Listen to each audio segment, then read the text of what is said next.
ஹல்லேலூயா, ஹல்லேலூயா. தேவன் நல்லவர்.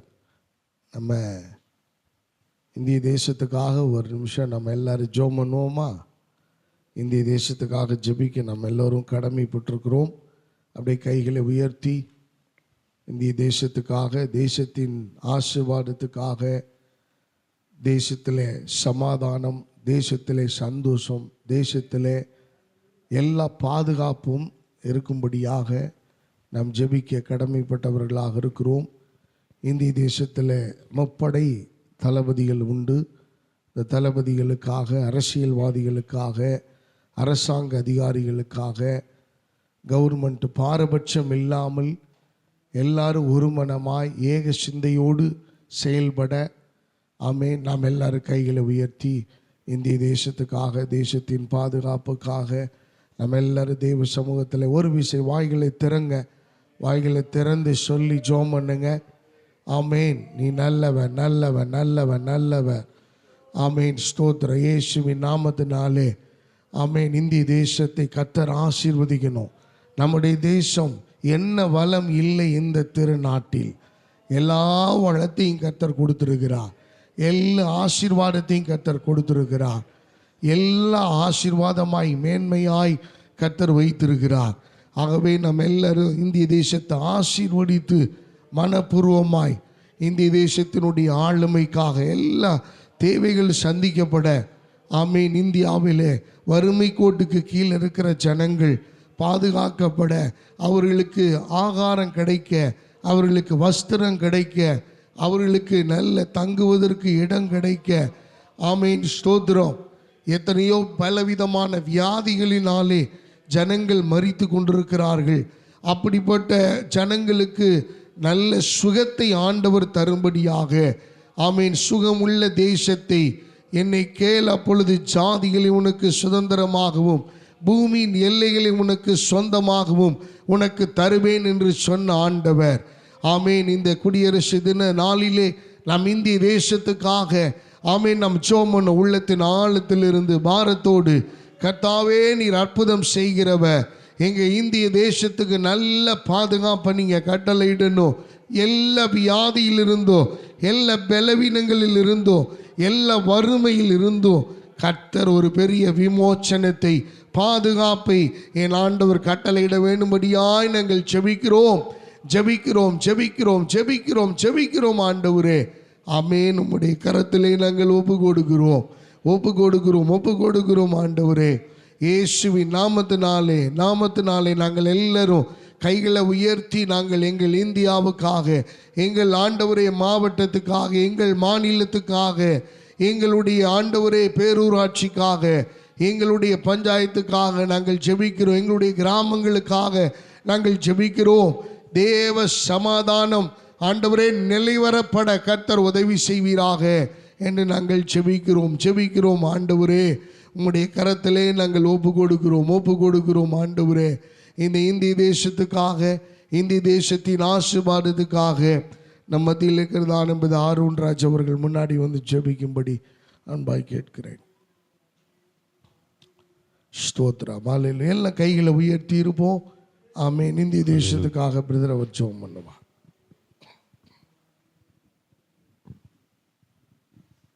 எங்களை நேசிக்கிற பாட பிதாவே, இந்த நல்ல வேலைக்காக நன்றி செலுத்துகிற ஆண்டவரே, இந்த நாளிலே கர்த்தாவே, இந்த குடியிருந்த நாளிலே கர்த்தாவே இப்படி சமூகத்தில் வந்து இருக்கிறோம். ஆண்டவரே இந்த நாள் இந்த தேசத்திற்கு இந்த சேமத்தை அருள்வேன் என்று சொன்னீரே அப்பா. அந்த நாளில் கர்த்தாவே அப்பா, அதற்காக நாங்கள் ஜெபிக்கிறோம். ஆண்டவரே இந்திய தேசத்து ஜனங்கள் எல்லாம் ஆண்டவரை பாதுகாக்கப்பட்டு ஆண்டவரே அநேக கர்த்தாவே காரியங்களை தேவன் நல்லபடியாக நடத்தப்படுத்தீர்கள். ஆண்டவரே இதே போல இந்த ஜனங்களுக்கு ஆண்டவரே ரட்சிப்புக்காக நாங்கள் வேண்டுகிறோம். ஆண்டவரே எல்லா ஜனங்களும் அழிந்து போவதை நாங்கள் விரும்பவில்லை. ஆண்டவரே அதுவும் ஆண்டவரே இந்த நாளிலே கர்த்தாவே ஒவ்வொரு ஜனங்கள் தேவன் ரட்சிக்கப்படும்படியாக இந்த நாளில் அவர்களுக்காக ஜெபிக்கிறோம். ஆண்டவரே அப்பா எல்லா ஜனங்களும் மனம் திரும்பி ரட்சிக்கப்பட இந்த நாளிலே கர்த்தாவே அப்பா ஜனங்கள் ஜனங்களுக்கு நல்ல சுதந்திரத்தை கொடுத்தீரே ஆண்டவரே. அந்த சுதந்திரத்தை நிமித்தம் ஆண்டவரே ரட்சிப்பையும் அருளவரும்படியாய் ஜெபிக்கிறோம் ஆண்டவரே. ஒரு ஜனமும் அழிந்து போகாதபடி ஆண்டவரே இந்த நாள் எல்லா ஜனங்களையும் மீட்டெடுத்து ஆண்டவர் பாதுகாத்தீர். அதற்காக உமக்கு நன்றி ஆண்டவரே. அதுபோல ராணுவத்தில் பணிபுரிகிற ஒவ்வொரு பிள்ளைகளையும் ஆண்டவரே, உண்மையாய் செயல்படுகிற ஒவ்வொரு பிள்ளைகளையும் தேவன் ஆசீர்வதிக்கும்படியாய் ஜெபிக்கிறோம் ஆண்டவரே. அவர்கள் குடும்பங்களும் ஆசீர்வதிக்கப்படும்படியாய் ஜெபிக்கிறோம் ஆண்டவரே. தொடர்ந்து இந்த நாளை கர்த்தாவே எல்லாவற்றையும் பாதுகாத்து வழிநடத்தும்படியாய் ஜெபிக்கிறோம். தொடர்ந்து கிருபை செய்யுங்க, பலப்படுத்துங்க. எங்களை இயேசுவின் நாமத்தில் ஜெபிக்கிறேன் நல்ல பிதாவே. ஆமென், ஆமென், ஆமென்.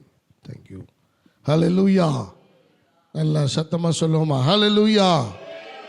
தேவன் நல்லவர். இந்த நல்ல காலை வேளையிலும் ஆண்டவருடைய வார்த்தையை உங்கள் முன்பதாக கொண்டு வருவதிலே மிகுந்த மகிழ்ச்சி அடைகிறேன். தேவன் நல்லவர். வாசிப்போம். சங்கீதத்தின் புஸ்தகம் 74வது அதிகாரம் 13வது வசனத்தை வாசிக்க கேட்போம். Psalm 74 verse 13.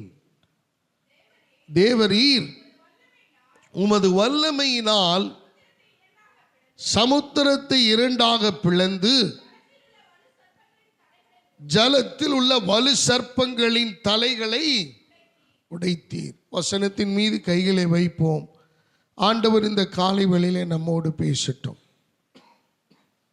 நல்ல ஆண்டவரே, உம்முடைய சத்தத்தை கேட்க நாங்கள் வந்திருக்கிறோம். தேவ ஆவியானவர் இந்த காலை வேளையிலே உம்முடைய சத்தத்தை எங்கள் நடுவாக துணிக்க பண்ணுவீராக. உம்முடைய வலதுகரம் எவ்வளவு வல்லமை உள்ளது என்பதை நிரூபிக்கிற கர்த்தர். தாகத்தோடு ஏக்கத்தோடு வந்திருக்கிற ஒவ்வொரு பிள்ளைகளுடைய வாழ்க்கையிலும் என் ஆண்டவருடைய வசனத்தை கர்த்தர் அறிய பண்ணுவீராக. ஆண்டவரே, மனுஷன் அப்பத்தினால மாத்திரமல்ல, தேவரீருடைய வாயிலிருந்து புறப்படுகிற ஒவ்வொரு வார்த்தையினாலும் பிழைப்பான் என்று சொன்ன வார்த்தையின்படி அடியானிடத்தில் இந்த இடத்திலிருந்து கர்த்தர் புறப்பட பண்ணுகிற ஒவ்வொரு வார்த்தையும் ஆண்டவரே எங்கள் வாழ வைக்க, எங்களை பிழைப்பூட்டுகிறதாய், எங்களுக்கு உயிர் கொடுக்கிறதாய், ஆண்டவரே காய்ந்து போன தீந்து போன எங்களுடைய வாழ்க்கையில் துளிர் விட்டு எழும்புகிற ஒரு அனுபவத்தை எங்களுக்கு தர வேண்டும் என்று நாங்கள் ஜெபிக்கிறோம். நீர் எங்களோடு பேசும், ஆசீர்வதி. இயேசுவின் நாமத்தில் ஜெபிக்கிறோம். ஜெபம் கேளும் பிதாவே, ஆமென். அல்லேலூயா. மீண்டுமாய் வாசிப்போம். தேவரீர் உமது வல்லமையினால் சமுத்திரத்தை இரண்டாக பிளந்து. என கருமையான கர்த்தருடைய பிள்ளைகளே, இந்த காலை வேளையிலே தேவரீர் வல்லவர் என்கிற தலைப்பின் கீழே உங்களோடு தேவனுடைய வார்த்தையை பகிர்ந்து கொள்ள நான் வாஞ்சிக்கிறேன். கடந்த நாட்களிலே ஆண்டவரே, நான் என்ன வார்த்தைகளை நீர் கொடுக்க விரும்புகிறீர் என்று தேவ சமூகத்திலே நான் என்னுடைய உள்ளத்தின் ஆழத்திலே தேவனோடு இணைந்து ஒன்றிணைந்து ஒருமனப்பட்டு கொண்டிருக்கிற வேளையிலே தேவ ஆவியானவர் எனக்கு மீண்டும் மீண்டும் நினைவுபடுத்தின ஒரு காரியம், தேவரீர் வல்லவர். அல்லேலூயா. எனக்கு அருமையான தேவனுடைய பிள்ளைகளே, இது ஒரு வேளை நமக்கு பரிச்சயமான, நமக்கு பழக்கம் நிறைந்த, நமக்கு அனுபவம் வாய்ந்த வார்த்தைகளாக இருக்கலாம். ஆனால் இந்த காலை வேளையிலே தேவரீர் வல்லவர் என்பதை நம்முடைய வாழ்க்கையிலே நிரூபிக்க அவர் போதுமானவர். அல்லேலூயா. தேவரீர் வல்லவர். ஆண்டவர் சமுத்திரத்தையும் சமுத்திரத்தில் உள்ள ஜலங்களையும் அவர் இரண்டாக பிளந்து அவர் அதனுடைய மும்முரத்தை அடக்குகிற ஆற்றல் படைத்த சர்வ வல்லமை உள்ள தேவனாகிய கர்த்தர் என்று ஆசாவின் சங்கீதத்திலே இவ்விதமாய் அவர் பதிவு செய்கிறார். பல நேரங்களிலே நம்முடைய வாழ்க்கையிலே தேவரீர் வல்லவர் என்பதை நம்மால் உணர முடிகிறதில்லை. பலவிதமான நெருக்கங்கள், பலவிதமான இன்னல்கள், பலவிதமான போராட்டங்கள், பலவிதமான மன உளைச்சல்கள், பலவிதமான இழப்புகள், இப்படிப்பட்ட காரியங்கள் எல்லாம் நம்முடைய வாழ்க்கையை போட்டு நெருக்கி நம்மை வெளியில வர முடியாதபடிக்கு நம்மை இக்கட்டான சூழ்நிலைகளுக்குள் தள்ளிவிடுகிறது. பலவீனங்கள் வருகிறது, எழும்ப முடிகிறதில்லை. பொருளாதார நெருக்கடி வருகிறது, நாம் என்ன செய்ய வேண்டும் என்று தீர்மானித்தோமோ, என்ன இலக்குகளை எல்லாம் வைத்தோமோ, அந்த இலக்குகள் எல்லாம் கன நேரத்திலே தவிடுபடியாகி விடுகிறது. நம்முடைய ஏக்கங்கள் எல்லாம் காற்றிலே கரைந்து போகிற ஒரு அனுபவம் பல நேரங்களிலே நாம் நினைக்கும் போதெல்லாம் உள்ளம் உருகுகிறது, உள்ளம் உடைந்து போகிறது. வேதம் சொல்லுகிறது, தேவரீர் வல்லவர், அவருடைய வல்லமையுள்ள கரத்தினால் ஆகாத காரியம் ஒன்றுமில்லை. ஆண்டவர் வானத்தையும் பூமியையும் உண்டாக்கினதினாலே மாத்திரம் அவர் வல்லமை உள்ளவர் அல்ல. இந்த உலகத்தினுடைய அண்ட சராசரத்தையும் அவருடைய ஆளுகையின் கீழ் வைத்திருக்கிறாரே, அதனாலே தேவரீர் வல்லவரா என்றால் அது மாத்திரம் அல்ல. மனிதனை படைத்து மனிதனுடைய வாழ்வாதாரங்களுக்கு தேவையான சகல காரியங்களையும் முன்னமே திட்டமிட்டு கர்த்தர் படைத்தார் அல்லவா, அதனால் தேவரீர் நீர் வல்லவரோ என்று நாம் ஆராய்ந்தால் அது மாத்திரம் அல்ல. காரணங்களே தெரியவில்லை, காரணங்களே புரியவில்லை. ஆனால் ஒன்று மாத்திரம் நம்முடைய வாழ்க்கையில் உண்மை, மறுக்கவே முடியாது, அவர் வல்லவர். அல்லேலூயா. தேவரீர் வல்லவர். எனக்கு அருமையான கர்த்தருடைய பிள்ளைகளே, இந்த காலை வேளையிலே அவர் நம்முடைய வாழ்க்கையிலே எப்படி வல்லவராய் இருக்க விரும்புகிறார்? வல்லவராய் இருக்கிறாரா? தானியேல் சிங்கக்கெபியிலே இருந்தபோது ராஜா வெளியிலே நின்று, என் தாசானாகிய தானியேலே, உன் தேவனாகிய கர்த்தர், நீ இடைவிடாமல் ஆராதிக்கிற உன் தேவன் உன்னை தப்புவிக்க வல்லவராயிருந்தாரா என்கிற சம்பவம் நமக்கு நினைவுக்கு வருகிறது அல்லவா? பல நேரங்களிலே நம்மை தப்புவிக்க யாரும் இல்லை, நம்மை காப்பாற்ற ஒருவரும் இல்லை, இந்த பிரச்சனையிலிருந்து விடுவிக்க யாரும் இல்லை, இந்த சூழ்நிலையிலிருந்து நம்மை காப்பாற்றி நம்மை தட்டி கொடுக்க தேற்ற ஆதரவில்லை, ஆட்கள் இல்லை.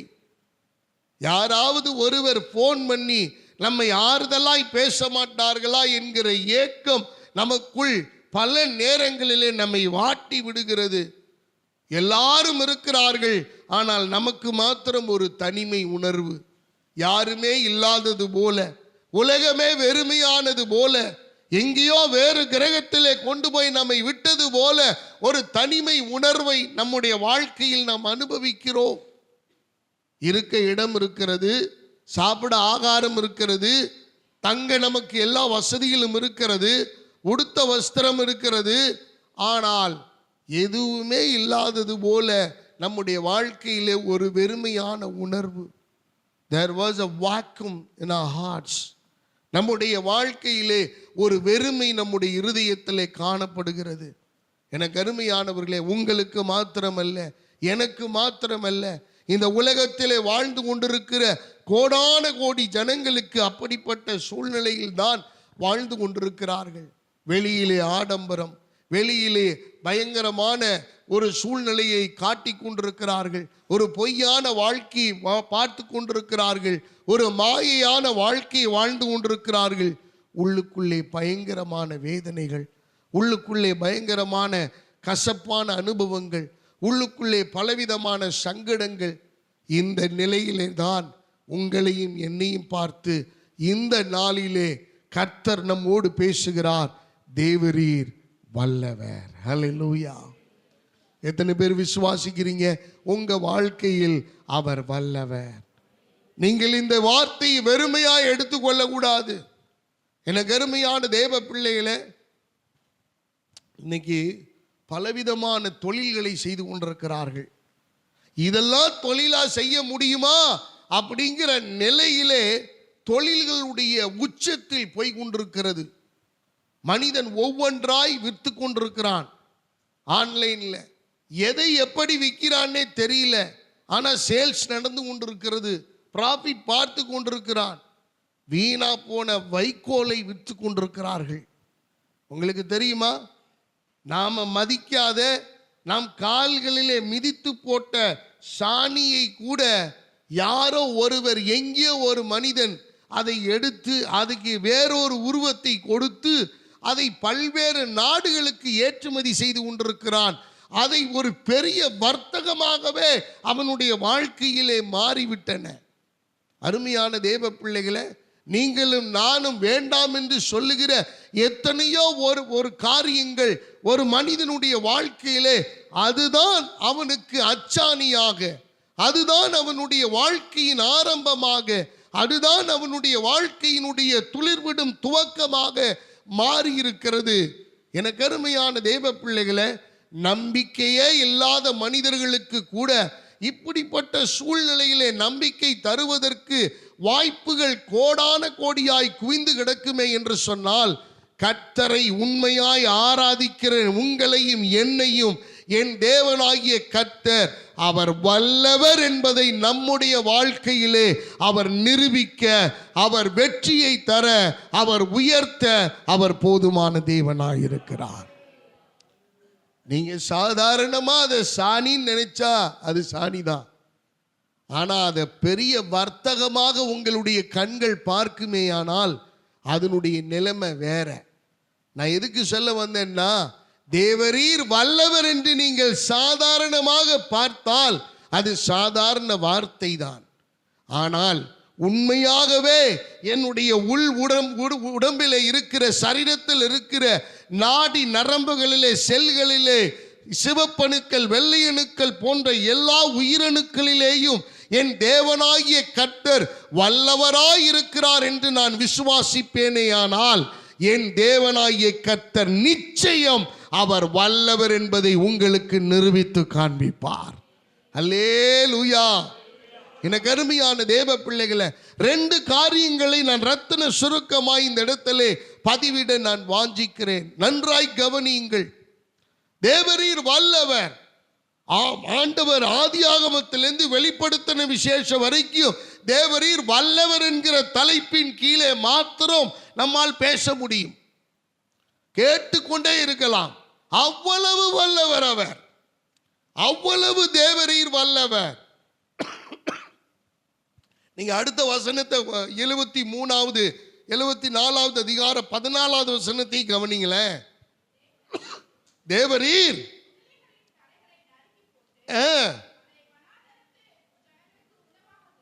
எனக்கு அருமையான தேவ பிள்ளைகளை நன்றாய் கவனிங்கள்.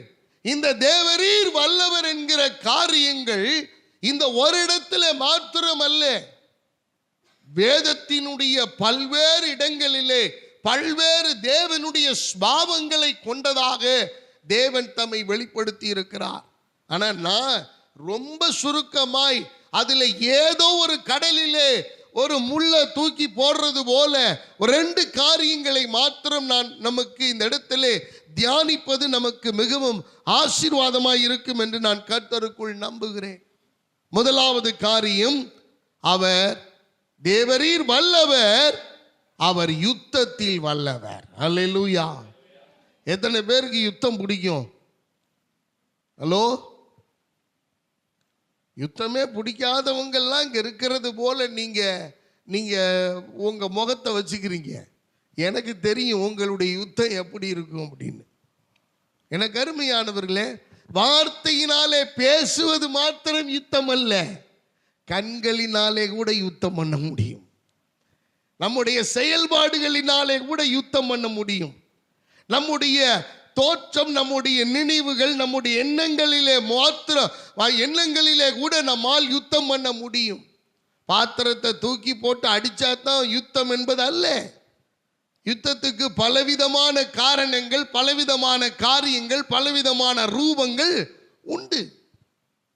பேசாமல் இருப்பது கூட ஒரு விதமான யுத்தம் என்று தான் சொல்லுகிறது.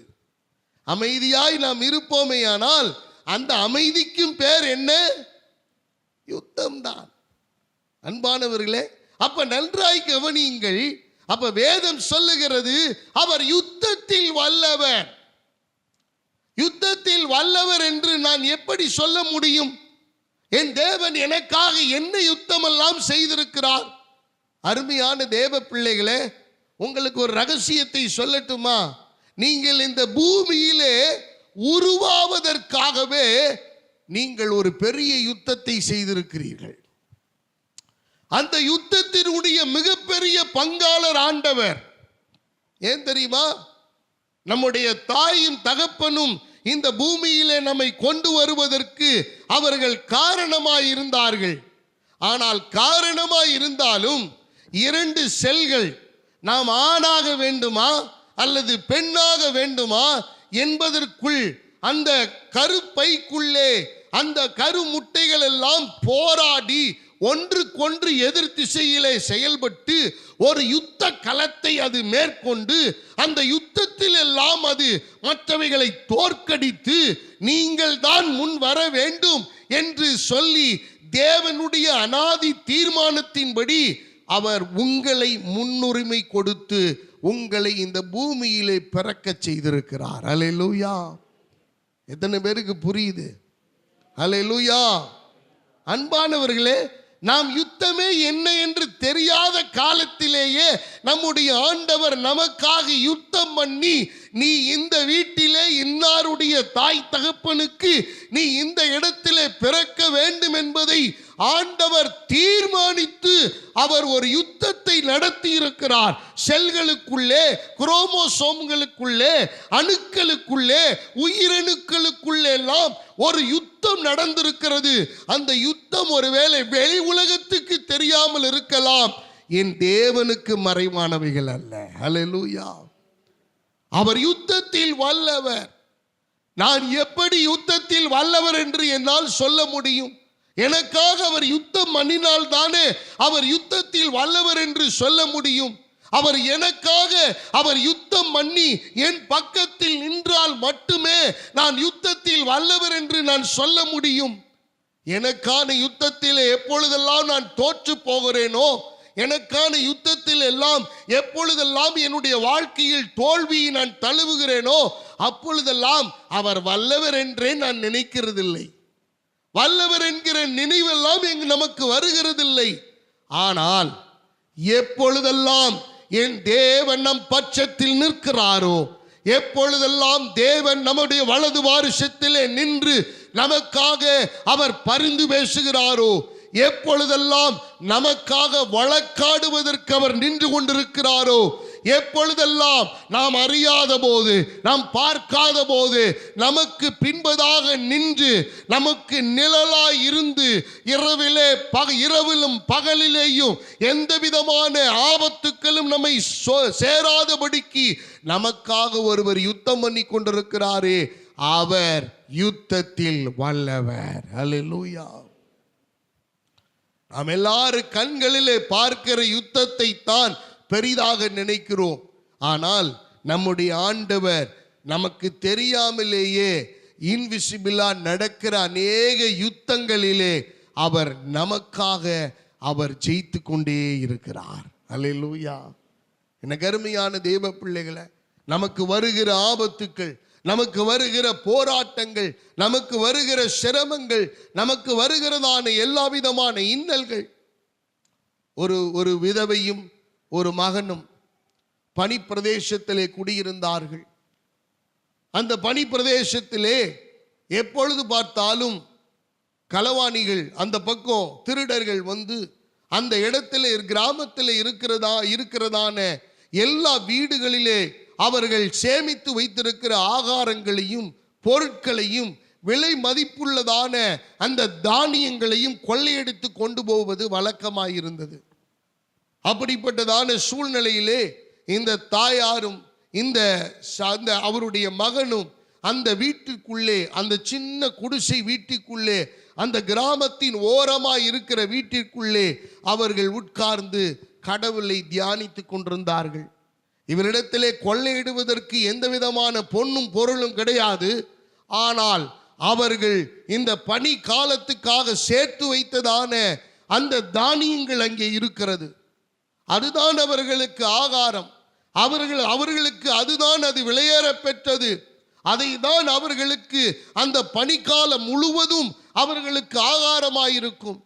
பனி அதிகமான காலங்களிலே எந்த தானியமும் அங்கே விளையாது, எந்த விதமான பயிர் வகைகளும் பார்க்க முடியாது.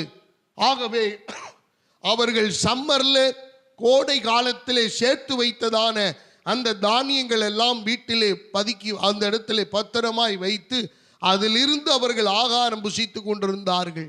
கொள்ளையடிப்பதற்கான காலம் அவர்கள் வந்தது. திருடர்கள் எல்லாரும் வந்தார்கள். அவர்கள் குதிரைகளிலேயும் அவர்கள் பயங்கரமான ஆயுதங்களோடு வந்து அநேகரை தாக்கி அநேகருடைய வீடுகளை பட்சித்து அநேகருடைய வீடுகளில் இருந்த தானியங்களையும் அவர்கள் சேர்த்து வைத்த பழங்களையும் அவர்கள் சேர்த்து வைத்ததான பொக்கிஷமான விலை உயர்ந்த பூக்களையும் நறுமண பொருட்களையும் வாசனை திரவியங்களையும் கொள்ளையடித்தார்கள்.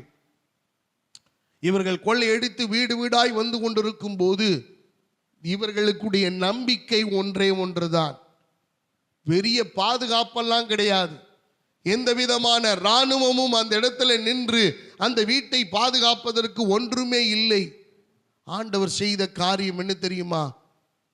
பக்கத்திலே இருந்ததான ஒரு பெரிய ஒரு மரம், அந்த மரத்திலே பனி படர்ந்து நிற்கிறது. திடீரென்று அந்த மரத்தினுடைய கிளைகள் அப்படியே ஒடிந்தது.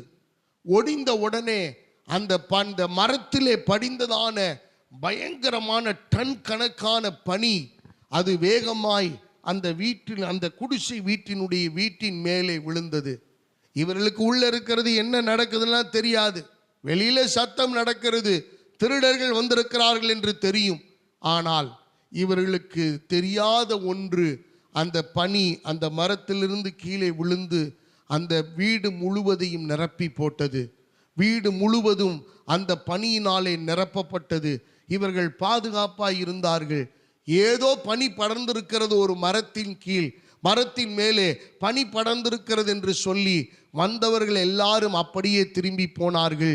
இந்த கிராமத்தினுடைய அடுத்த வாழ்க்கை ஆரம்பமாவதற்கு இந்த விதவையின் வீட்டினுடைய தானியங்கள் தான் அவர்களுக்கு ஆகாரமாயிருந்தது. அல்லேலூயா.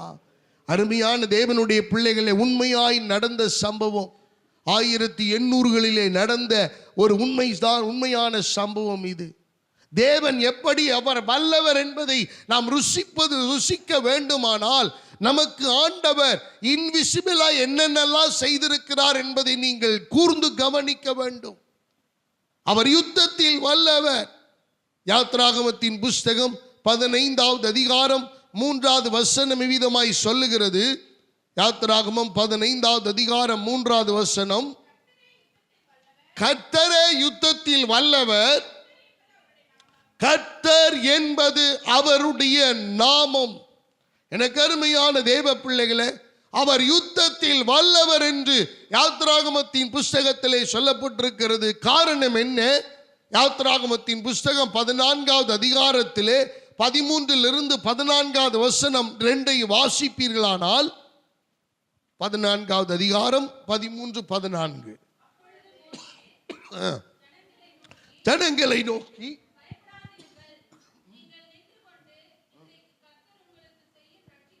ரட்சிப்பை பாருங்கள்,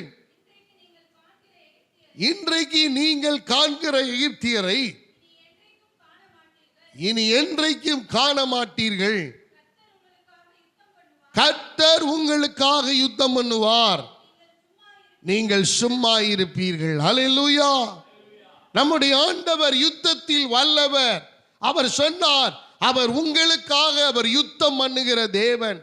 இஸ்ரவேல் ஜனங்களை பார்த்து ஆண்டவர் மோசேயின் மூலமாக அவர் சொல்லுகிற பிரகடனப்படுத்துகிற ஒரு வார்த்தை, கர்த்தர் உங்களுக்காக யுத்தம் பண்ணுவார், நீங்கள். இப்ப வரைக்கும் நம்ம சும்மா தானே இருக்கிறோம். ஏதாவது கின்னஸ் வேர்ல்ட் ரெக்கார்ட், ஏதாவது ஃபேண்டா ரெக்கார்ட், மாசா ரெக்கார்ட், வேற ஏதாவது ரெக்கார்ட்? ஒரு ரெக்கார்டு இல்லை. நமக்கே ரெக்கார்டு கிடையாது. நமக்கே ரெக்கார்டு கிடையாது. ஆனா தேவன் எவ்வளவு நல்லவர் பாருங்க. தேவரீர் வல்லவர், அவர் யுத்தத்தில் வல்லவர். காரணம், அவர் நமக்காக யுத்தம் பண்ணுவார், நீங்கள் சும்மா இருப்பீர்கள். அல்லேலூயா. இஸ்ரவேல் ஜனங்கள் 6 லட்சம் புருஷர்கள், ஸ்திரீகளும் பிள்ளைகளும் தவிர ஏராளமான ஜனங்கள் இருக்கிறார்கள். ஏராளமான ஜனங்கள், பிள்ளைகள் எல்லாம் இருக்கிறது, மிருக ஜீவன்கள் எல்லாம் இருக்கிறது. இப்ப எல்லாரும் புறப்பட்டு அவர்கள் வந்து கொண்டிருக்கிறார்கள். எகிப்திலிருந்து ஆண்டவர் இஸ்ரவேல் ஜனங்களை விடுதலை ஆக்கி இருக்கிறார். ஒரு சுதந்திரத்தை கொடுத்திருக்கிறார். 430 வருஷ அடிமைத்தனத்துக்கு பின்பதாக இஸ்ரவேல் ஜனங்களை ஆண்டவர் ரட்சித்து காப்பாற்றி விடுதலையாக்கி அவர் கொண்டு வந்து கொண்டிருக்கிறார். இப்ப பிரச்சனை என்ன தெரியுங்களா? பார்வோனின் சேனை துரத்துகிறது. பார்வோனின் சேனை துரத்துகிறது. எப்படி ஆகிலும் அடிமையாக்கி விட வேண்டும், இவர்களை விட்டுறக்கூடாது. நல்ல வேலை பார்க்கிற வேலைக்காரனை எந்த எஜமானன்னு என்ன செய்ய மாட்டான்? விட மாட்டான். எப்படியாவது தக்க வச்சு கொள்ளுவான். அதே போல இந்த பார்வோனுக்கு இப்படிப்பட்ட ஒரு அடிமைகள் கிடைக்க மாட்டாங்கன்னு சொல்லி அவ்வளவு ஜனங்களையும் அடிமைப்படுத்துவதற்கு ஒரு சேனையை அவன் திரட்டி அவன் புறப்பட்டு போய் கொண்டிருக்கிறான். இப்பதான் இஸ்ரவேல் ஜனங்கள் திரும்பி பார்க்கிறார்கள். பின்னாடி எகிப்தின் இராணுவம் பார்வோனின் சேனைகள் துரத்தி கொண்டிருக்கிறது. அருமையானவர்களே, மோசேக்கு என்ன பண்ணணும்னு தெரியல. நிறைய நேரங்களில் வீட்டின் தலைவராகிய நமக்கு என்ன பண்ணணும்னே தெரியாது. வீட்டின் தலைவியாய் இருக்கிற நமக்கு என்ன பண்ணணும்னே தெரியாது. மண்டை குழம்பிடுவோம். என்ன செய்யறதுன்னே தெரியாது. எப்படி யுத்தம் பண்ணணும்னே தெரியாது. இது என்ன, மிளகு கம்மியா இருக்குன்னு மிளகை கொஞ்சம் சேர்த்து போடுறதா? உப்பு கம்மியா இருக்குன்ட்டு உப்பு கொஞ்சம் சேர்த்து போடுறதா? வாழ்க்கையின் யுத்தம், வாழ்க்கையின் போராட்டமான அனுபவங்கள், வாழ்க்கையில சாதாரணமான பயணம் இல்லை. இப்படிப்பட்ட ஒரு நெருடலான பயங்கரமான சூழ்நிலையிலே எப்படி இதை எதிர்கொள்வது என்பது தெரியாதபடிக்கு பலவிதமான அப்படியே இன்னல்களுக்குள் நெருக்கத்துக்குள் நாம் நிற்கிற போது கர்த்தர் சொல்ற இந்த வார்த்தையை நினைவு கொள்ளுங்கள். அருமையான தேவ பிள்ளைகளே, கர்த்தர் உங்களுக்காக யுத்தம் பண்ணுவார், நீங்கள் சும்மா இருப்பீர்கள். அல்லேலூயா. எனக்கு அருமையான தேவ பிள்ளைகளே, ஆண்டவர் நமக்காக யுத்தம் பண்ணுகிற தேவன். எனக்கு நன்றாக ஞாபகம் இருக்கிறது. ஒரு 20 ஆண்டுகள் இருக்கும் என்று நினைக்கிறேன். நானும் மேஷாக்கும் வேலைக்காக டிஎன்பிஎலுக்கு தம்பியை கூட்டிகிட்டு போகிறேன். நாங்கள் 2 பேர் மட்டும்தான்.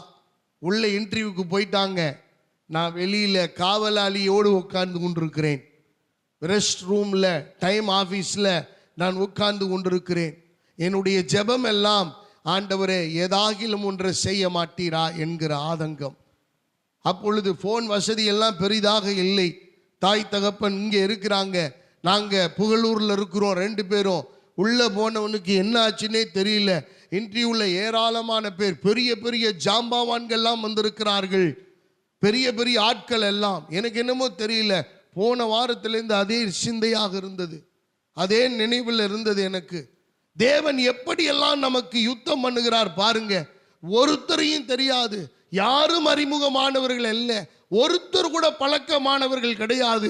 உள்ளே போன அந்த கேட் கீப்பரில் நிற்கிற வாட்ச்மேன் முதற்கொண்டு, அங்கே உள்ளுக்குள்ள இருக்கிற ஆட்கள், வேலையாட்கள் முதற்கொண்டு ஒருத்தர் கூட எங்களுக்கு அறிமுகம் இல்லை. ஒரே ஒரு கடிதத்தை தவிர எங்களிடத்தில் எந்த எவிடன்ஸும் இல்லை. அதுவாவது மேஷாக் பேரில் இருக்கு, எனக்கு அதுவும் இல்லை. வெளியிலே நின்று கொண்டு இருக்கிறோம். அந்த டைம் ஆஃபீஸில் உள்ள உட்காருவேன், வெளியில் வருவேன், கையை உயர்த்துவேன், ஜோம் பண்ணுவேன். பைத்தியக்காரன்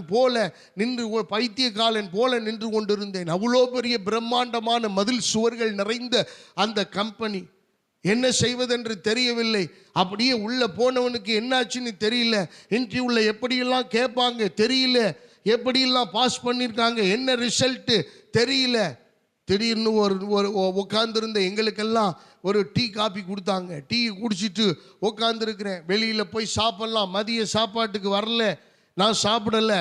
மணி 3:30 மணிக்கு மேல் ஆகிவிட்டது.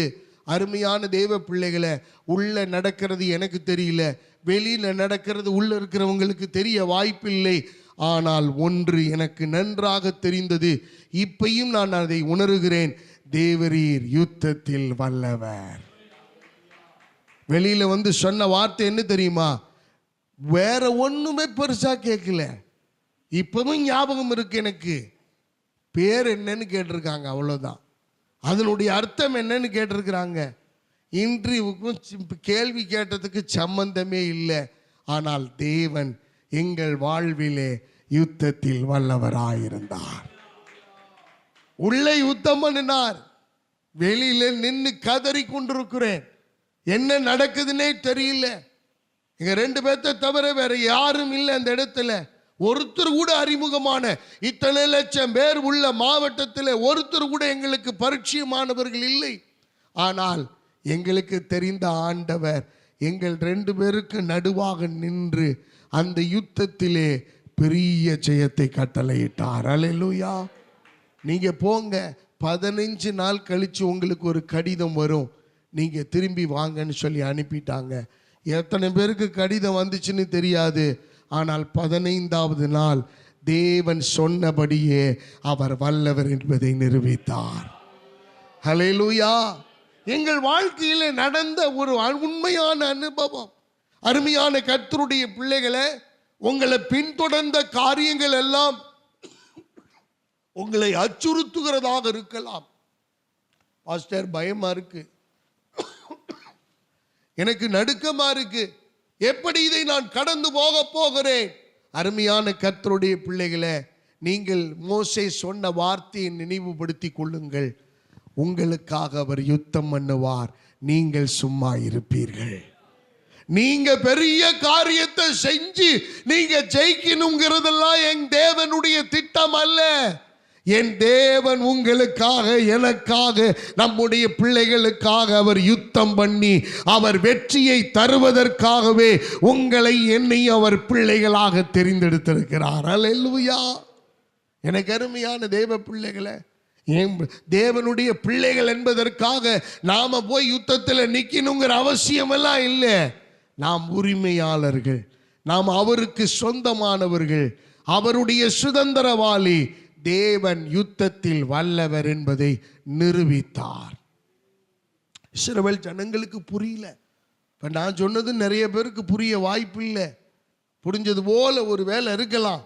இஸ்ரவேல் ஜனங்களுக்கு அப்படித்தான். என்னையா பார்வோன் துரத்திக்கிட்டு இருக்கிறான், பார்வோன் இப்படி சேனையோட வந்திருக்கிறான், அவன் நம்மள்கிட்ட ஒன்றுமே கிடையாது, நாம் எல்லாரும் எலும்புகளையும் மண்ணையும் கல்லையும் தூக்கிட்டு வந்துக்கிட்டு இருக்கிறோம், ஒட்டகத்தை தூக்கிட்டு வந்துக்கிட்டு இருக்கிறோம், மிருக ஜீவன்களை வச்சுக்கிட்டு இருக்கிறோம், பிள்ளைகளையும் கர்ப்பிணிகளையும் வச்சு கொண்டு இருக்கிறோம். இதை வச்சுக்கிட்டு எவ்வளோ ஃபாஸ்ட்டாக நடக்கிறது, எவ்வளோ வேகமாக நம்ம போகிறது, என்ன செய்ய போகிறார் ஆண்டவர், ஒன்றுமே புரியல. மோசேக்கும் தெரியல. அப்போ தான் கர்த்தர் சொல்கிறாரு மோசேயை பார்த்து, ஆண்டவரே நான் என்ன செய்யட்டும் ஆண்டவரேன்னு மோசே கேட்ட உடனே மோசேகிட்ட சொல்கிறாரு, உன் கையை நீட்டுப்பா. சிவந்த சமுத்திரத்தின் நீ மேலே நீட்டுகிறார், 2ஆக பிளக்கிறது. சிவந்த சமுத்திரத்தின் ஊடே இஸ்ரவேல் ஜனங்கள் நடந்து போய் கொண்டிருந்தார்கள். அல்லேலூயா. எனக்கு அருமையான தேவ பிள்ளைகளை, நன்றாய் கவனியுங்கள். பல நேரங்களிலே நாம் ஆண்டவர் முன்னாடியே நமக்கு சிவந்த சமுத்திரத்தை திறந்து வச்சுக்கிட்டு அவர் காத்திருக்கணும்னு நினைக்கிறோம். இல்லை, அப்படி ஒருபோதும் அவர் யுத்தம் பண்ணுகிற ஆண்டவர் அல்ல. திறந்து வச்சுட்டு அவர் நமக்காக வழி கொடுப்பார் அப்படின்னு. ஆன் த ஸ்பாட்டில் உங்கள் விசுவாசத்தின் தன்மை எப்படியோ அப்படி கர்த்தர் சமுத்திரத்தை மாத்திரமல்ல, எதையும் 2ஆக பிளந்து உங்களுக்கு வழி கொடுக்க அவர் வல்லமையுள்ள தேவன். என்னை கேட்கலாம், இஸ்ரவேல் ஜனங்கள் போனாங்க, ஆனா பார்வோனின் சேனையை துரத்துச்சே, அப்ப ஆண்டவர் எங்க யுத்தம் பண்ணினாரு? அருமையானவர்களே, அதைத்தான் வேதம் தெளிவாய் சொல்லுகிறது. 14வது அதிகாரம் 24, 25 அண்டர்லைன் பண்ணிக்கங்க, வாசிங்க. 24, 25 ஆகிய வசனங்களை. ஜாமத்தில் கர்த்தர் அக்கினியும் மேகமுமான ஸ்தம்பத்திலிருந்து எகிப்தியரின் சேனையை பார்த்து அவர்கள் சேனையை கலங்கடித்து அவர்களுடைய ரதங்களிலிருந்து உருளைகள் கழலவும் அவர்கள் தங்கள் ரதங்களை வருத்தத்தோட நடத்தவும் பண்ணினார். அப்பொழுது எகிப்தியர் இஸ்ரவேலரை விட்டு ஓடி போவோம், கர்த்தர் அவர்களுக்கு துணை நின்று எகிப்தியருக்கு விரோதமாய் யுத்தம் பண்ணுகிறார் என்றார். கரங்களை தட்டி கர்த்தருக்கு நன்றி செலுத்துவோமா? எனக்கு அருமையான தேவனுடைய பிள்ளைகளை, அவர் ஆன் த ஸ்பாட்டில் அவர் செய்கிற காரியத்தை நீங்கள் கவனியுங்கள். இதெல்லாம் நமக்கு தெரிந்ததுதான். ஆனால் ஆண்டவர் நமக்கு சொல்லுகிற காரியம், எனக்கு என்ன ஆண்டவர் யுத்தம் பண்ணுகிறார், எனக்காக அவர் செஞ்ச யுத்தத்தினுடைய அடையாளம் என்ன? அடையாளம் என்ன தெரியுமா? வேற ஒன்றும் இல்லை. உருளைகள் கழலவும் அவர்கள் தங்கள் ரதத்தை வருத்தத்தோட நடத்தவும் பண்ணினார். இதை எந்த கொம்பனாலும் செய்ய முடியாது. எத்தனை பேர் என்னோட விசுவாசிக்கிறீங்க? ஆமான்னு சொல்றீங்க. சிவந்த சமுத்திரத்தின் நடுவே நடந்து போய் கொண்டிருக்கிறோம்.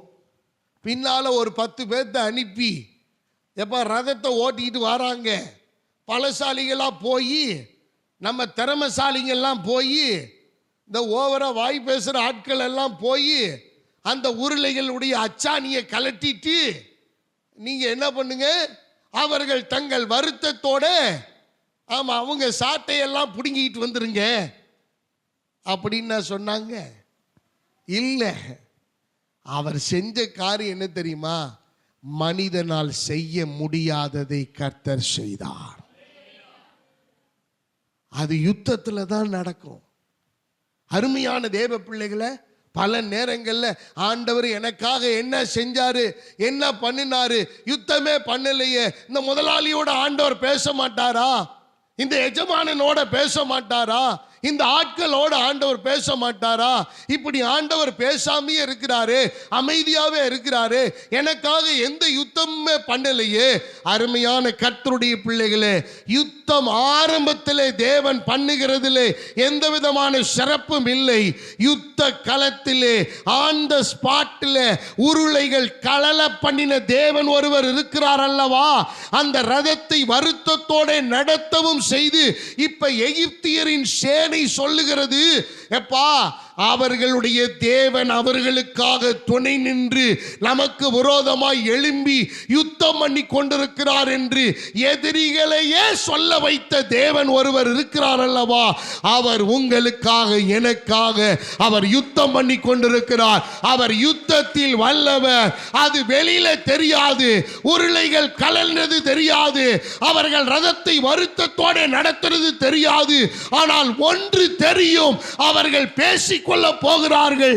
உங்களுடைய எதிரிகள், உங்களை பகைத்தவர்கள், உங்களை வெறுத்தவர்கள், உங்களை கஷ்டப்படுத்தினவர்கள், உங்களை அவமானப்படுத்தினவர்கள், உங்களை துச்சமாய் எண்ணினவர்கள், அவர்கள் பேசிக் கொள்ளுவார்கள். கர்த்தர் அவர்களுக்காக யுத்தம் பண்ணி கொண்டிருக்கிறார். இந்த மகனாயும் திருச்சபைக்காக யுத்தம் பண்ணி கொண்டிருக்கிறார். இங்கு இருக்கிற ஒவ்வொரு குழந்தைக்காக யுத்தம் பண்ணி கொண்டிருக்கிறார். எந்த மனிதன் மேலும் வியாதி விழாதபடிக்கு இந்த சபைக்குள்ளே ஒரு பாதுகாப்பு இருக்கிறதை கர்த்தர் உறுதி செய்து அவர் வல்லமை உள்ளவர், அவர் வல்லவர் என்பதை அவர் நிரூபித்துக் கொண்டிருக்கிறார். எனக்கு அருமையான தேவனுடைய பிள்ளைகளை, அவர் யுத்தத்தில் வல்லவர். எனக்காக ஆண்டவர் எதுவுமே பண்ணலன்னு சொல்லிடாதீங்க. ஆண்டவர் வருத்தப்படுவார், ஆண்டவர் வேதனைப்படுவார். ஆண்டவர் வேதனைப்படுற மாதிரி அந்த வார்த்தையை சொல்லாதீங்க. இப்ப சொல்லுங்க, அவர் யுத்தத்தில் வல்லவர். தைரியமா சொல்லுங்க, யுத்தத்தில் வல்லவர். அவர் யுத்தத்தில் வல்லவர். எனக்கு தெரிஞ்சுதான் அவர் யுத்தம் பண்ணணும்ன்ற அவசியம் அவருக்கு இல்லை. என்னை வச்சுக்கிட்டு என்னை சேர் போட்டு உட்கார வச்சு எனக்கு முன்னாடி அவர் ஃபைட் பண்ணணுன்ற அவசியம் அல்ல. எனக்கு பின்னாக நடக்கிறதே எனக்கு தெரியாம போனாலும், ஆனால் எனக்காக யுத்தம் பண்ண தேவன் உண்டு. ஹல்லேலூயா. எனக்கு அருமையான தேவனுடைய பிள்ளைகளை, அவர் நமக்காக வழக்காட வருகிறவர், நமக்காக யுத்தம் பண்ண வருகிறவர். இஸ்ரவேல் ஜனங்கள் எல்லாரும் கரை ஏறுறாங்க. நடந்த சம்பவம் என்ன தெரியுமா? சமுத்திரத்துக்குள்ள பூந்தவன் ஒருத்தன் கூட எகிப்தியர் உயிரோட திரும்பல, வீட்டுக்கு உயிரோட திரும்பல. ஏன்னா கர்த்தர் சொன்ன வார்த்தை என்ன தெரியுமா? மோசேயின் மூலமாய், இன்று கண்ட எகிப்தியனை இனி நீ காண்பதில்லை. ஹல்லேலூயா.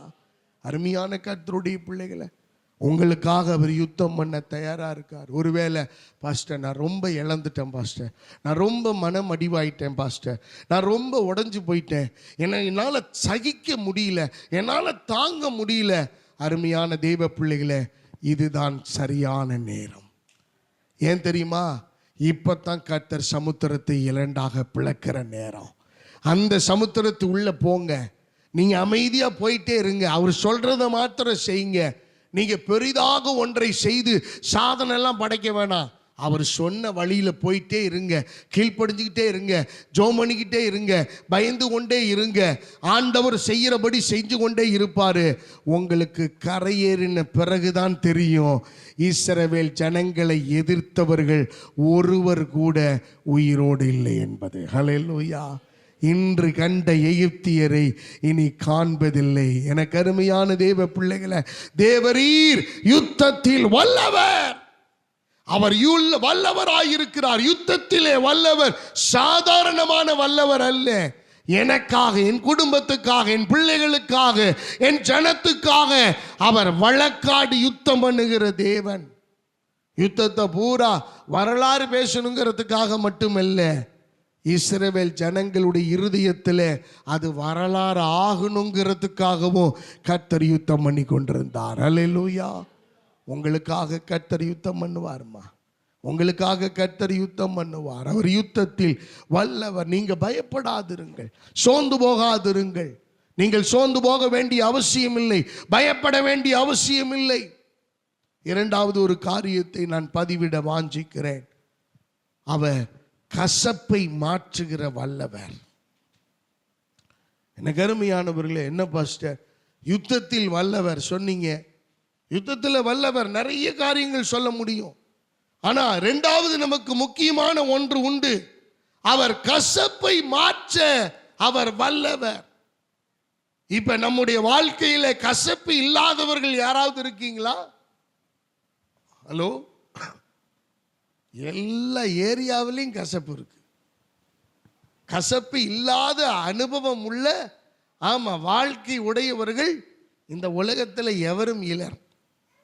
அவ்வளவு கசப்பை உள்ளுக்குள்ள நம்ம வச்சிருக்கிறோம். ஏன்? நமக்குள்ளேயே பித்துன்னு ஒன்று இருக்கு. என்ன அது என்ன செய்யும்? இந்த சரீரத்தில் இருக்கிற எல்லா கசப்பையும் அது கொண்டு வந்து சேர்த்து வச்சிருக்குது.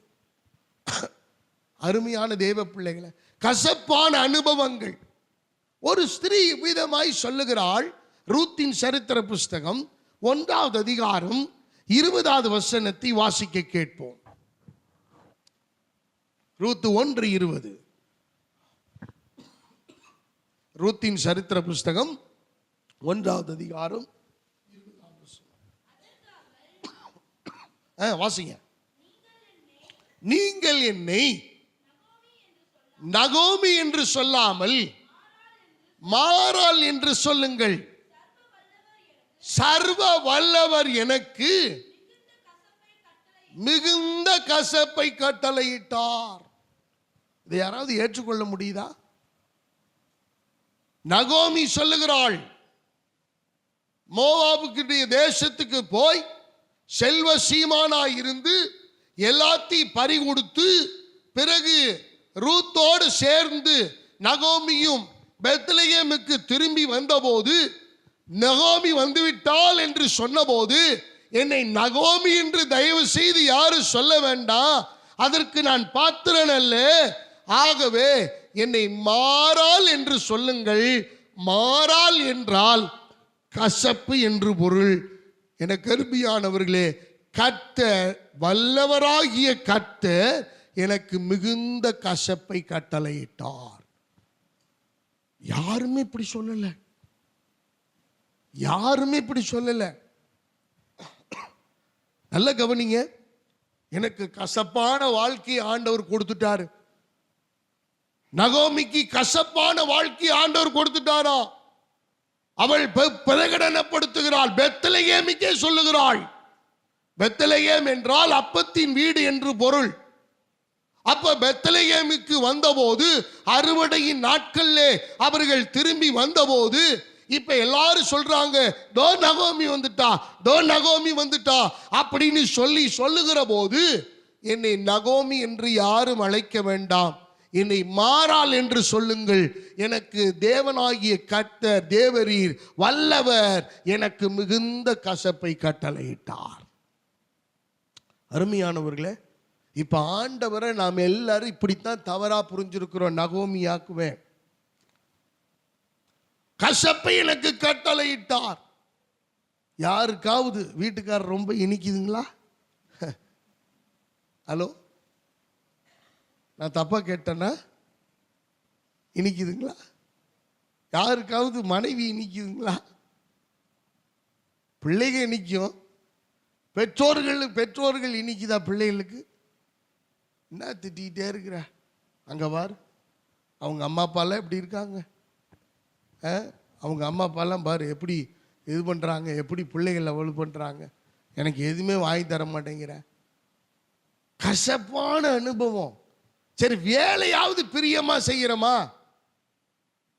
அருமையான தேவ பிள்ளைகளை, சில பேர் குழம்பு வச்சா எது வச்சாலும் கசக்கு, அது என்னன்னு தெரியல. குழம்பு வச்சா சில பேர் ரசமே வச்சாலும் அது இனிக்கி. அது ஏன்? எவ்வளவு ஈடுபாடு பாருங்க, எவ்வளவு கசப்பு நம்ம வாழ்க்கையில நம்ம சந்தித்து வருகிறோம். செய்கிற ஒவ்வொரு வேலைகளில் கூட அது சுவை நிறைந்ததாக இருக்க வேண்டும் என்று நாம் எல்லாரும் விரும்புகிறோம். சில பேருடைய வாழ்க்கையில, பிள்ளைகளுடைய வாழ்க்கையில படிப்புக்கு ஆமா அப்படியே கசந்து போய் கிடக்கு. நேற்று பேரண்ட்ஸ் மீட்டிங் ஸ்கூலுக்கு போயிருந்தேன். ஒரு பிள்ளைங்க முகத்தில் கூட சந்தோஷம், ஒரு இனிப்பா, ஒரு சிரிச்சு அப்படின்னு. எங்கள் அப்பா வந்திருக்காரு, எங்கள் அம்மா வந்திருக்கிறாங்க. சொல்கிறா ஒருத்தி, சொல்கிறா, அப்பா வந்துட்டார், என்ன சொல்ல போகிறாங்களோ.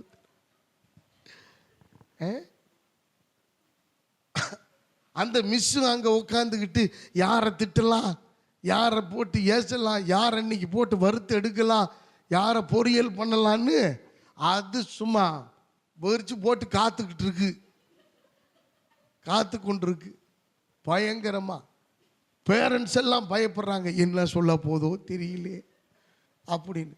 ஒரு ஆள் கையெழுத்து போடுறாரு, கையே வரல, நட்டுங்குது. பிள்ளைங்க தான் பயப்படுறாங்கன்னா பேரண்ட்ஸும் பயப்பட வேண்டிய ஒரு காலகட்டத்தில் இருக்கிறோம். கசப்பு, எல்லா இடத்துலையும் கசப்பு.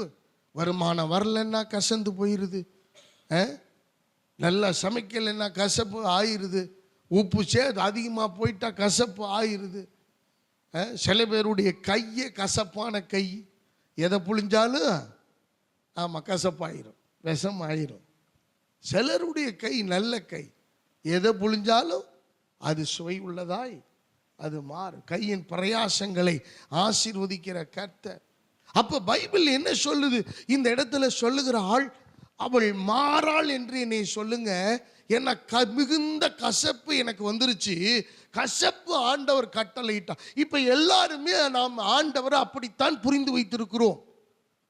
ஆண்டவர் ஒருபோதும் ஒரு காலம் எந்த மனிதனுடைய வாழ்க்கையிலும் கசப்பை கட்டளையிடுகிறவர் அல்ல. அல்லேலூயா. ஆண்டவர் படைச்சதை பாருங்க, ஆண்டவர் எல்லாத்தையும் உண்டாக்கி அது நல்லது என்று கண்டார். Everything was made perfect by God.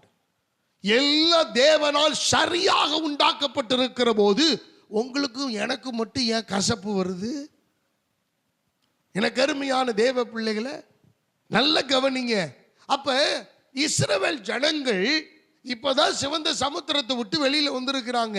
இப்பதான் கொஞ்சம் பேர் எகிப்தியினுடைய சேனைகள் அடிபட்டு அவர்கள் சிவந்த சமுத்திரத்திலே அவர்கள் செத்து போனதை பார்த்துட்டு வந்திருக்கிறாங்க.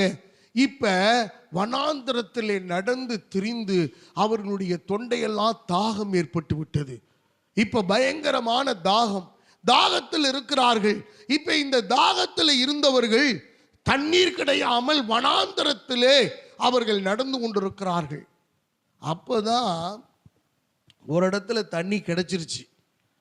ஆனா பிரச்சனை என்னன்னா தண்ணியை வாயில வைக்க முடியல. தண்ணியை வாயை வைக்க முடியல, கசப்பு. எனக்கு அருமையான தேவ பிள்ளைகளை, மாப்பிள்ளை பார்க்கும்போது பிடிச்சிருந்துச்சு, பொண்ணு பார்க்கும்போது பிடிச்சிருந்துச்சு, இப்ப கசக்குது. இப்ப பயங்கர கசப்பு உள்ள ஏறிட்டு. மணமேடையில் இருக்கும்போது இனிச்சிச்சு, இப்ப பயங்கர கசப்பு. அது எட்டிக்காய போல கசப்பு, பயங்கரமான கசப்பு. கிராஸ் பண்ணாலே மூக்க பிடிக்கிற அளவுக்கு கசப்பு சில பேருக்கு. பயங்கரமான கசப்பு உள்ள அப்படியே ஏறிடுச்சு, ரத்தத்துல எல்லாம் கசப்பாயிருச்சு, உள்ள இருக்கிற அணுக்கள் எல்லாம் உயிரணுக்கள்ல கூட கசப்பாயிருச்சு, கண்ணுல கூட கசப்பாயிருச்சு. கண்ணை போகும்போது கிராஸ் பண்ணும்போது பார்க்காம கண்ணை மூடிக்கிறது. ஏன்னா அவ்வளவு கசப்பு, கசப்பு ஏறிடுச்சுல்ல உள்ள. அப்புறம் வாய் பேசாம, அந்த வாய் கசந்தா எப்படி இருக்கும்? அந்த உடம்பு சரியில்லாம காய்ச்சல் வந்து வாய் கசந்தா எது சாப்பிட்டாலும் கசக்கும். ஐஸ்கிரீமே நீங்க கொடுத்தீங்கனாலும் கசக்கும். டானிக்கு இனிப்பு வச்சு தான் கொடுக்குறாங்க, ஆனா அதுவே என்ன செய்யுது? பயங்கரமா கசக்குது, தாங்க முடியல. புருஷர் கிராஸ் பண்றாரு, அம்மாவுக்கு கசக்குது, வாய் ஒரு மாதிரி போகுது. மனைவி கிராஸ் பண்றாங்க, புருஷனுக்கு கசக்குது. இந்த கசப்பான அனுபவம் இதுல வேலையில எஜமான் முதலாளி போனா கூட கசப்பு, சில இடத்துல நான் போனாலே கசக்குது அவங்களுக்கு. பயங்கரமான கசப்பு வந்துட்டாயா அப்படிங்கிறது போல பயங்கரமான கசப்பு. நகோமியினுடைய வாழ்க்கை அப்படித்தான். இவன் சும்மா சொல்லல, என்னை மாறாள்னு சொல்லுங்க, என்னை நகோமின்னு சொல்லாதீங்க தயவு செய்து. ஏன்னா பயங்கரமான கசப்பை ஆண்டவர் கட்டளையிட்டார்னு ஆண்டவர் மேல ஒரு அலிகேஷன், ஒரு கம்ப்ளைண்ட் பண்றான். ஊர்ஜாரவங்க நடுவுல பெத்லகேம்ல ரொம்ப நாள் கழிச்சு ஊருக்கு வந்திருக்கிற ஆண்டவர் மேல இப்படி கம்ப்ளைண்ட் பண்ணலாமா? ஆண்டவர் எவ்வளவு நல்லவர், எவ்வளவு வல்லவர். ஆனா ஆண்டவர் மேல நகோமிக்கு பயங்கரமான அலிகேஷன், பயங்கரமான கம்ப்ளைண்ட் பண்றா. அப்பதான் ஆண்டவர் பாருங்க, ரூத்து நகோமி சேர்ந்து இந்த இடத்துக்கு வர்றாங்க. பெத்லகேமுக்கு இவர்கள் வரும்போது அது என்ன நாளா இருந்தது? அறுவடையின் காலம். அருமையானவர்களே, இவ ஏன் கசப்புன்னு சொல்றா? புருஷனை இழந்துட்டா, பையன்களை இழந்துட்டா, ஒரு மருமகளும் போயிட்டா, ஓர்பால் போயிட்டா. எப்ப இனிமேல் நான் கல்யாணம் பண்ணி பிள்ளைகள் பெற்று உங்களுக்கு கல்வி காட்டி கொடுக்க முடியாது, அதெல்லாம் சாத்தியம் இல்லை, அதுக்கெல்லாம் வாய்ப்பு இல்லை, இதெல்லாம் நடக்கிறதுக்கான எந்த இதுவும் இல்லை. ஆகவே நீங்க என்ன செய்யுங்க, உங்க தாய் தகப்பன் வீட்டுக்கு போய் நீங்க உங்க ஒரு வாழ்க்கையை ஏற்படுத்திக்கங்க சொல்லிட்டா. ஓர்பால் பார்த்தா நம்மள மாதிரி ரொம்ப நல்லவன், ரொம்ப நல்லவன், சூழ்நிலையை புரிஞ்சுக்கிட்டவ, கால சூழ்நிலையை புரிஞ்சுக்கிட்டவ. தப்புன்னு மாமியாருக்கு ஒரு உமா கொடுத்துட்டு, ஒரு முத்தத்தை கொடுத்துட்டு, மாமி நல்லா பார்த்து, நல்லா பார்த்து, அவ்வளவுதான். இனி நம்மளால ஒன்றும் முடியாது, உன்னை தூக்கி நம்மளால சுமக்க முடியாது, இனி நீ உன்னை பார்த்துக்க அப்படின்ட்டு. அக்கா நீ வரியாக்கா? ரூத்தை பார்த்து கேட்க, அவ ஒண்ணுமே பேசல. என்னடா திடீர்னு இவ்வளவு நாள் அக்கான்னு கூப்பிடல, இப்ப அக்கான்னு கூப்பிடுறாங்க, ஏதோ மருந்து வைக்கிறாடா அப்படி. ஓர்பால் மும்மா கொடுத்துட்டு முத்தம் கொடுத்துட்டு அவள் கிளம்பிட்டா, பிறப்பிட்டுட்டா. ரூத்து நகோமியோட தான் நான் போவேன் அப்படின்னு வைராக்கியமாய் ரெண்டு பேரும் பெத்லகேமுக்கு போறாங்க. அறுவடையின் காலம். இவள் இழந்தது எல்லாம் இழந்துட்டா. நகோமிக்கு இழக்கிறதுக்கு ஒண்ணுமே இல்லை. ஆனால் நல்ல கவனிங்க, நகோமியோடு கர்த்தர் இருக்கிறார் என்பதின் அடையாளம் என்னவாக இருந்தது தெரியுமா? ரூத்து நகோமியை விட்டு பிரியாதிருந்தாள். ஹல்லேலூயா. அருமையான கர்த்தருடைய பிள்ளைகளை நல்ல கவனிங்க, நமக்கு ஆண்டவர் கசப்பை கொடுக்கல, கசப்பை மதுரமாய் மாற்றுகிற ஆற்றலை கர்த்தர் நமக்குள்ளே கர்த்தர் கொடுத்து வைத்திருக்கிறார். ஹல்லேலூயா. ஆண்டவர் இப்ப சொல்றாரு, மோசேட்ட சொல்றாரு, எப்பா எல்லாரும் கசப்பா இருக்குன்னு கஷ்டப்படுறாங்களா, எல்லாம் கசப்பா இருக்குன்னு தண்ணி குடிக்க முடியாம இருக்காங்களா, தாகத்தை தீர்க்க முடியலையா, இந்த வாரு ஒரு மரம், இந்த வாரு ஒரு மரம். ஆண்டவர் அந்த மரத்தை காண்பித்தார். அந்த மர கொப்பை ஓடித்து கொண்டு போய் அந்த தண்ணீரிலே போடுகிறார். அந்த தண்ணீர் மதுரமாய் மாறினது. ஹல்லேலூயா. அருமையானவர்களே, நல்ல கவனிங்க. அந்த வேர்டை நான் யூஸ் பண்ண விரும்புகிறேன். 15வது அதிகாரம் 23 வாசிங்க சிஸ்டர். 23 வந்தபோது கசப்பாய் இருந்தது, கூடாதிருந்தது, மாறா என்று பெயரிட்டார்கள். முறுமுறுத்து எண்ணத்தை குடிப்போம் என்றார்கள். மோசே கர்த்தரை நோக்கி கூப்பிட்டான். அண்டர்லைன் பண்ணிக்கங்க. மோசே கர்த்தரை நோக்கி கூப்பிட்ட பொழுதுதான் கர்த்தர் மரத்தை காண்பித்தார். அல்லேலூயா. எனக்கு அருமையான தேவ பிள்ளைகளே, அதை அண்டர்லைன் பண்ணிக்கங்க. உங்க வாழ்க்கையில பைபிள்ல மாத்திரமல்ல, இருதயத்திலையும் பண்ணிக்கங்க. எப்பொழுதெல்லாம் கசப்பு வருகிறதோ, எப்பொழுதெல்லாம் தாங்குண்ணா கசப்பு உங்களுக்குள் வந்திருக்கிறதை உணர்கிறீர்களோ, எப்பொழுதெல்லாம் கசப்பின் அனுபவத்துக்குள் நீங்கள் கடந்து போய் கொண்டிருக்கிறீர்களோ, எப்பொழுதெல்லாம் முன்பு சுவையாக இருந்தது இப்பொழுது கசப்பாக தெரிகிறதோ, அந்த கசப்பு மாற வேண்டுமானால் நீங்கள் உங்கள் தேவனாகிய கர்த்தர் வல்லவர் என்பதை நோக்கி பார்க்கிற போது உங்கள் கசப்பை மாற்றுகிற ஒரு காரியத்தை கர்த்தர் உங்களுக்கு காண்பிக்க அவர் வல்லமையுள்ளவராயிருக்கிறார். ஹல்லேலூயா. படிப்பு கசப்பா இருக்கா, கர்த்தரை நோக்கி நீ பாரு, அந்த கசப்பை மாற்றுவார். உன் வாழ்க்கையே கசப்பா இருக்கா, கர்த்தரை நோக்கி பார், அந்த வாழ்க்கையின் கசப்பை மாற்றுவார். வேலை கசப்பா இருக்கா, அந்த கசப்பை கர்த்தருக்கு முன்பாக நீ காண்பி. கர்த்தர் அந்த கசப்பை மாற்றுவதற்குள்ள சோர்ஸை, அதற்குரிய தீர்வை, அதற்குரிய காரியத்தை, அதற்குரிய சோர்ஸை கர்த்தர் உண்டு பண்ண அவர் வல்லமையுள்ள தேவன். எத்தனை பேர் விசுவாசிக்கிறீங்க? ஹல்லேலூயா. எனக்கு அருமையான தேவ பிள்ளைகளை, மோசேயினுடைய அனுபவம் வித்தியாசமான அனுபவம். கர்த்தரை நோக்கி நீங்க பாருங்க, உங்க வாழ்க்கையின் கசப்பை அவர் மாற்றுவார். மாற்ற முடியாத ஒன்று கசப்பு உங்களுக்குள்ள எனக்குள்ள எல்லாம் இல்லை. எனக்கு அருமையான தேவ பிள்ளைகளை, யாரை குறித்தாகிலும் உங்களுக்கு ரொம்ப கசப்பு இருக்குமே, ஆனால் அந்த கசப்பு ஆண்டவர் எனக்கு ரொம்ப இப்படி இருக்கு அப்படின்னு நீங்க தேவனுக்கு காண்பீங்க. அந்த கசப்பை மாற்றுகிற அந்த சக்தியை, அந்த வல்லமையை, அந்த சோர்ஸை, அந்த உபகரணத்தை கர்த்தர் உங்களுக்கு காண்பிப்பார். அதை கொண்டு வந்து உங்க உள்ளத்துல போட்டுட்டீங்கன்னா போதும், அந்த கசப்பு மதுரமாய் மாறிடும். அல்லேலூயா. எனக்கு அருமையான தேவ பிள்ளைகளை, அப்ப நல்ல கவனிங்க. அப்ப நகோமி ரொம்ப இழந்து போயிட்டான். இழக்க கூடாததெல்லாம் இழந்துட்டா. மோவாப் தேசத்துல செல்வ சீமானாய் வாழ்ந்தவள். ஆனா இப்ப பெத்லெகேமுக்கு வரும்போது வெறுங்கையா வர்றா.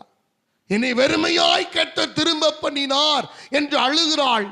கசப்பு வந்துருச்சு எனக்குன்னு சொல்லி கதறுகிறாள். ஊர்காரங்கெல்லாம் பார்க்கிறாங்க. அருமையான தேவ பிள்ளைகளை, நகோமி புரியவில்லை. நகோமிக்கு ஆண்டவரை குறித்ததான காரியங்கள் விளங்கவில்லை. இப்ப நடந்த சம்பவம் என்ன தெரியுமா? வாசியுங்கள். ரூத்தின் புஸ்தகம் 4வது அதிகாரம் 14 வாசிங்க. 4:14. அப்பொழுது ஸ்திரீகள் நகோமியை பார்த்து, சுதந்திரவாளி அற்று போகாதபடிக்கு இன்று உனக்கு தயை செய்த கர்த்தருக்கு ஸ்தோத்திரம். யார் சொல்றா? பெத்லெகேமே சொல்லுது. பெத்லெகேமில் இருந்த ஸ்திரீகள் எல்லாரும் சொல்லுகிறார்கள், நகோமியை பாக்கியவதி என்று சொல்லுகிறார்கள். நகோமியை ஆசீர்வதிக்கிறார்கள். அவர் சுதந்திரவாளி என்று சொல்லுகிறார்கள். நீ இந்த பூமிக்கு சொந்தக்காரி என்று சொல்லுகிறார்கள். உன் தேவனாகிய கர்த்தர் உனக்கு தயை செய்திருக்கிறார், கசப்பை மாற்றி இருக்கிறார் என்று அவளுக்கு அறிக்கையிட்டு சொல்லுகிறார்கள். அல்லேலூயா. தொடர்ந்து வாசிங்க.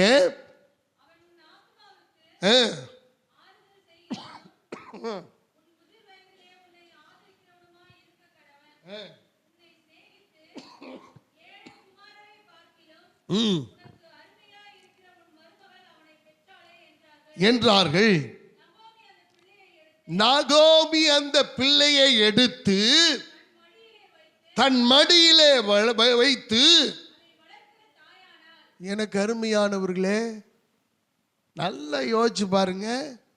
கணவனை இழந்து, பிள்ளைகளை இழந்து, சொத்து பத்துக்களை இழந்து, உற்றார் உறவுகளை இழந்து, பேர் புகழெல்லாம் இழந்து, மாறாள் என்கிற கசப்போடு பெத்லெகேமுக்கு வந்த நகோமியை பார்த்து இப்ப கர்த்தருடைய வார்த்தை சொல்லுகிறது, அவள் பாக்கியவதி மாத்திரமல்ல, அவள் ரூத்துக்கும் போவாசுக்கும் பிறந்ததான பிள்ளையை வளர்க்கிற தாயானாள்.